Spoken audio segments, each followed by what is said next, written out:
mixing chains for synthesizers. Okay. This is what I call, and we'll talk about this a lot more in the future, especially if you decide to take my sophomore class. Let me just plug that for a second. If you're all having fun and you're learning stuff in this class, I totally invite you all to come join the sophomore class. I'm going to be sending out an email about that very, very soon. And the sophomore class works like this. If enough people respond, then I run the class. But if there's not enough interest, then I just, I roll it back another month or so, and we end up running it later. So I think I need about 1/3 of this class to respond to that email and say they want to take a sophomore class in order to run it. No pressure, but if you're having a really good time and if you want to get even nerdier and even deeper, especially into making generative mud pies and aleatoric sounds and really and glitchy stuff and experimenting with the outer reaches of what your computer is capable of doing, then the sophomore class is for you. Anyway, that's just a quick pitch. We're having a lot of fun in there. Don't take my word for it. Just go ahead and ask some of the people enrolled in it right now if it's worth taking. Okay, so let's get into mixing chains. This is what I like to call sandboxing.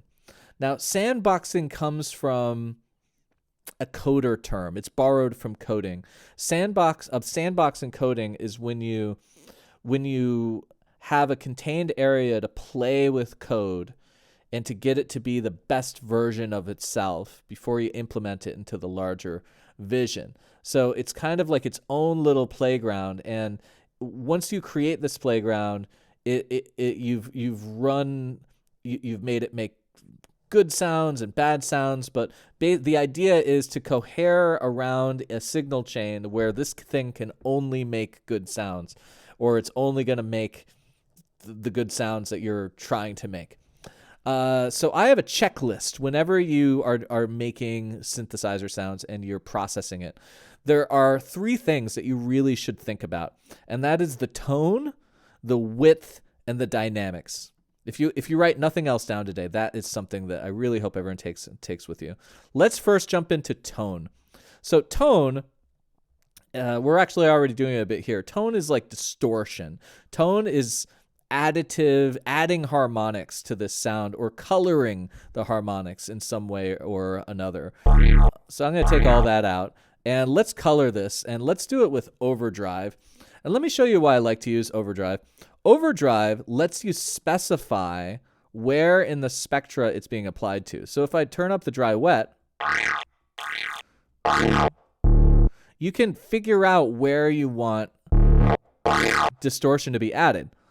Like, I sometimes don't want to add distortion to the whole signal. Sometimes I just want to add it to parts. Actually, I think somewhere around there sounds pretty good. So what I like to do is I like to turn the dry wet all the way up, and just like I showed you with the reverb, we're going to put it into a group. Open this up. We're going to call this tone. I'm going to call this overdrive, and we're going to create a chain, and this is going to be dry. So you're adding this to this. Notice how that brightens it up a little bit?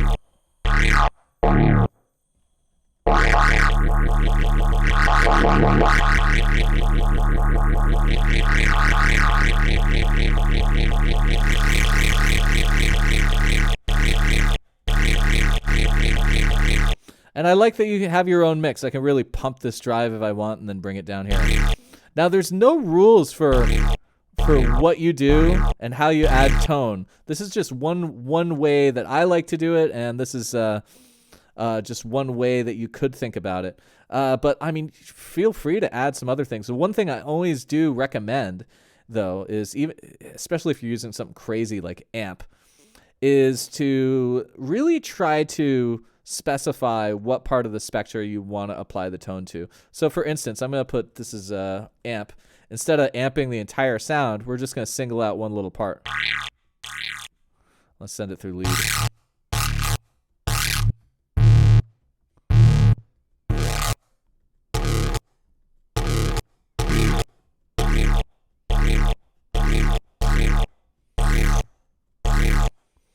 Yeah, we'll do that.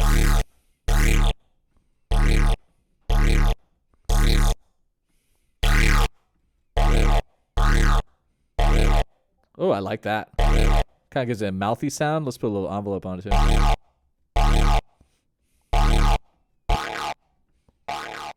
And you can mix this stuff really low if you want. Oh, that's nice. Let's go back here. I want to go back to like something like that. It's a good blubber rub.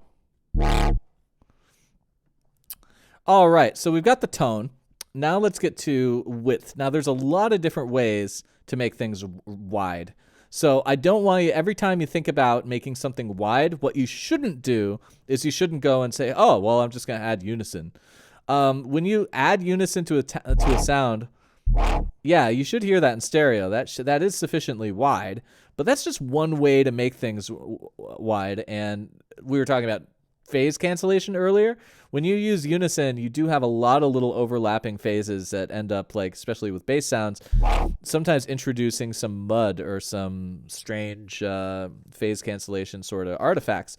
Also, it definitely ruins your ability to use that low end as sub. So there are ups and downs of using unison. By all means, go for it if that's what's appropriate, but it's not the only way to make a sound wide.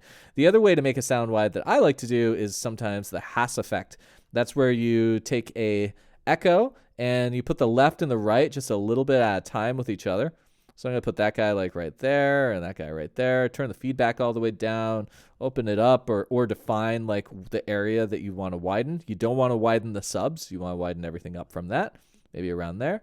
And the thing I like about echo here is you can modulate the delay. So it's not just statically at 11 and 15 milliseconds. You can go read about the precedence effect on Wikipedia. There's a really good article about how this was discovered and the logic behind it. But we're going to call this Hass and then through signal. And so now we have this combined with this. That should sound kind of spatialized for you. There we go.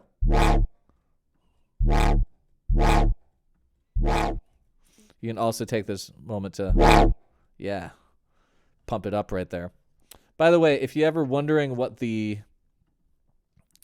stereo field is looking like, I like to use Insight sometimes when I'm doing sound design, so you can just look at the sound field. You can see what it's doing without any spatialization. You're in the very middle, and then you want to see it moving around like that.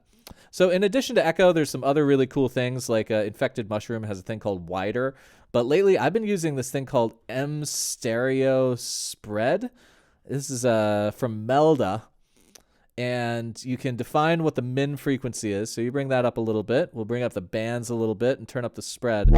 That's just a nice spread right here. Let's go ahead and... There we go. And it's probably useful to put a little filter right there. Filter. There we go. We're going to go. So we're just spreading apart the high bits. And if you want, you can go over here and say, you know, I just want the spread version. Let's just keep the low end. Look at that. You can barely hear it.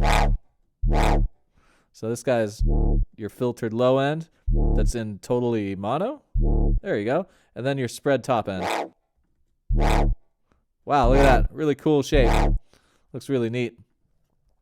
Anyway, you should try out a couple of different... There's also Ozone Imager. There's Wider by Infected Mushroom. You should try out ones, see which ones you like, maybe use a combination. But this guy is going to be our depth. And then we like to finish it off, any kind of synth rack that we have. We want to finish it off with a compressor. But I find most of the time my favorite combination here is a compressor and a multiband dynamics. And the compressor is going to have a little clip on so it doesn't get too loud. Clipping will also introduce a little bit of tone, just so it'll introduce a little bit of artifact there. Sometimes that is desirable. But this is good for coming in after multiband dynamics, because in multiband dynamics, what we're going to do is we're going to make it so it kind of sits in the spectrum sits where we want it to all the time. So for instance, this top end, it's got a lot of dynamics. It's loud, it's quiet. what I want to do is I kind of want to make it the same level all the time. So what I'm going to do is I'm going to take this threshold here. You see above. We're going to go down here, and we're going to crush this. And you see that this yellow line starts sticking out. That yellow line represents what the volume used to be, and the blue line is what the volume is. So I'm going to go out of RMS. Let's go out of the soft knee. And then the other number I look for is this little number that appears here. See, it said -11. See that? -11. That's how much gain reduction has been applied. And that's going to be a good guide for how much output that you can give it without it sounding louder than it was. So notice that there's not a big difference right there, even though this is at +10. All I'm doing right here is I'm setting up a scenario where no matter what's coming in, I could use the crazy FM synthesis here. It's not going to ever get louder. It's just going to kind of stay in that zone. I'm also going to suppress the mids a little bit. Yeah. Helps the top end sparkle a little bit. And this says -6. So I'm going to bring this up maybe a +3. So overall reduction of about 3 decibels to the mid-range. And the bass, we're just going to put this up at, I like to put my bass at around -6, just in case it gets that loud, and then crush it all the way. And that's not doing anything. Then we turn this on.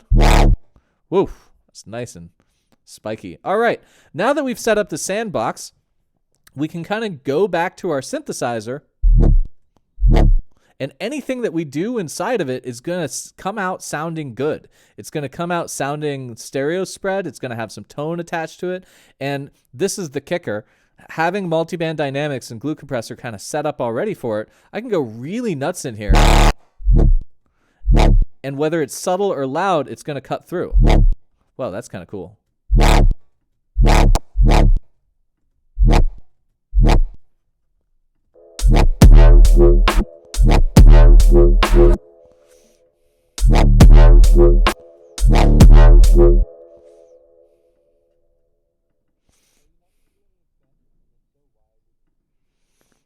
Expansion, you say? Well, expansion is there to say we have this threshold. That's the B right here.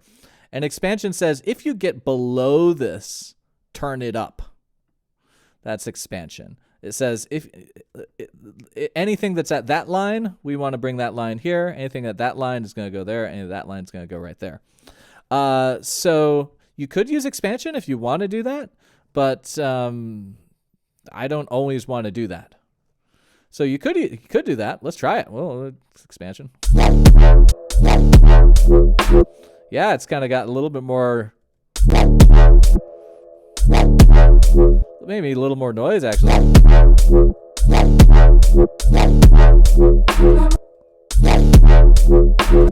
Definitely get a little crispier sound with expansion. So I think that's up to you. I know a lot of people are really obsessed with like OTT and stuff like that, and a lot of people use it without even knowing what it does. But I highly encourage everybody to make their multi-band dynamics kind of to order for each sound that they do, because you're going to have different settings. You're going to make it a little different every time, and every setting you put here is an aesthetic decision.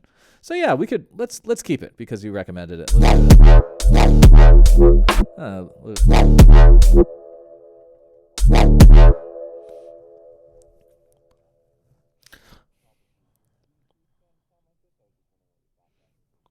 Well, I think it depends on what you want the dynamics to be, especially in different parts of the spectra. This sound being like, well, this sound being a wobble, I want it to go wow in and out. So I kind of want the top end to appear and then disappear. But if you want the top end there all the time, regardless of what the sound is, then you'd want expansion. So it's an aesthetic decision, but I think either way you're going to get it loud. Yeah, cheers. Hey, that sounds pretty good. Now you go back here, try out all these different things here. Let's talk a little bit about compositing this too, group layering. One thing, we only got 4 minutes left, so I'm going to kind of speed through this a little bit. Let's say you want to put some low end on this. Now serum's got the sub on it, and we're already hearing some decent low end on this. I don't think we necessarily need a sub, but let's just say we want to. One thing that we can do is take this serum patch, and we can choose to put all of this into a group. Or actually, yeah, let's put all of this into a group, but not that stuff. We'll just do that. Now, one thing I see just a lot of people doing, this is just very, very simple advice here.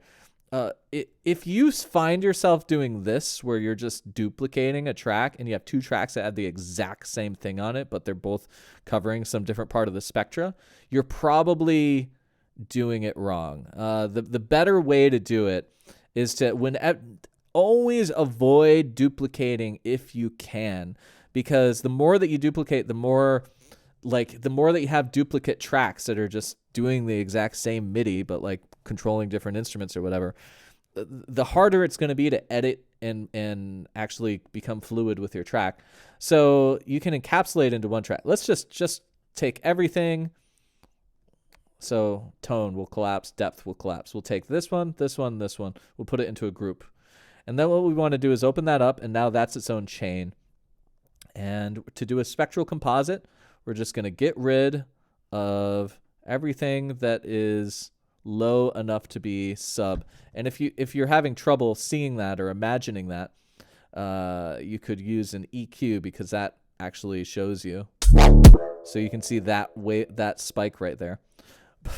You got to be wary of a lot of these like internet tutorials would be like, oh yeah, you just high pass everything at 200 hertz. Like, where did they get that number? How do they know what key you're in? You don't want to listen to any tutorial that gives you an absolute number for where you should high pass or low pass. It's just, I mean, it's like, it's very, very lazy teaching. I think that is. Instead, you teach someone how to read this. You find the fundamental frequency and you get rid of that, but not the other bits. And look, we're able to do it at 88 hertz, not 200. So now we're missing some low end, and we're going to now add another synth to this group to make up for that low end. And we'll make it an operator right there. And this guy's just doing this. You make this as loud as you want, and this doesn't have any of those other effects or anything on it, no coloration at all. Here we go. Whoa, see, that's too loud now. You can mix it really nicely. Nice.